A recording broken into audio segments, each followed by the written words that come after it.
अस्सलाम वालेकुम दोस्तों, आपके अपने चैनल देसी घरेलू नुस्खा में हम आपको खुशामदीद कहते हैं। मेरी तमाम दोस्तों से गुजारिश है कि चैनल को सब्सक्राइब कर लें और बेल आइकन को दबाना हरगिज़ ना भूलें ताकि आने वाली हर वीडियो आपको मिल सके। दोस्तों, आज का हमारा जो नुस्खा है वो रॉड की लंबाई, मोटाई, सख्ती और ताकत के लिए है।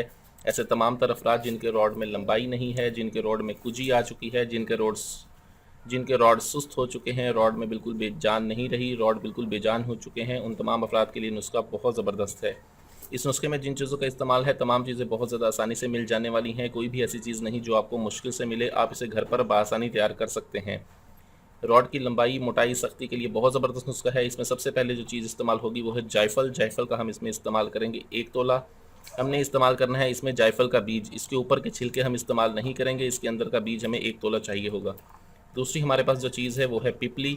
पिपली का हमने इसमें इस्तेमाल करना है 1 तोला। उसके बाद हमारे पास पान जड़ है, पान जड़ का हम इसमें इस्तेमाल करेंगे 1 तोला। आखिर में हमारे पास जो चीज़ है वो है तुख्मे अरिंड। ये तुख्मे अरिंड हैं। तुख्मे अरिंड में आपको बता दूं कि इनके अंदर थोड़ा गंद नज़र आ रहा है, भूसा सा। आपने सिर्फ ये तुख्मे अरिंड लेने हैं। आपने ये चीज़ हमें चाहिए होगी 1 तोला। इन तमाम चीज़ों को आपने खूब अच्छी तरह से पीस लेना है। पीस के आप इन्हें खरल करें। खरल करने के बाद आप इसमें खरल करके आप इसमें रोगने लौंग 75 ग्राम और रोगने तिल 75 ग्राम मिलाएं और इन्हें पकाएं।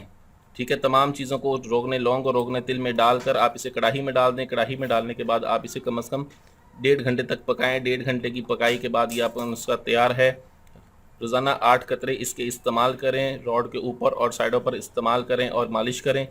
ठीक है, इसके इस्तेमाल के दौरान 15 दिन तक हम इसे मुकम्मल परहेज़ है। रॉड की लंबाई, मोटाई, सख्ती और ताकत के लिए बहुत ज़बरदस्त नुस्खा है। इस नुस्खे को इस्तेमाल करें। वीडियो अच्छी लगी हुई तो इसे लाइक, शेयर और कमेंट ज़रूर करें। मुझे अगली वीडियो तक के लिए इजाज़त दें। अपनी सेहत का बहुत ख्याल रखें। शुक्रिया। अल्लाह हाफ़िज़।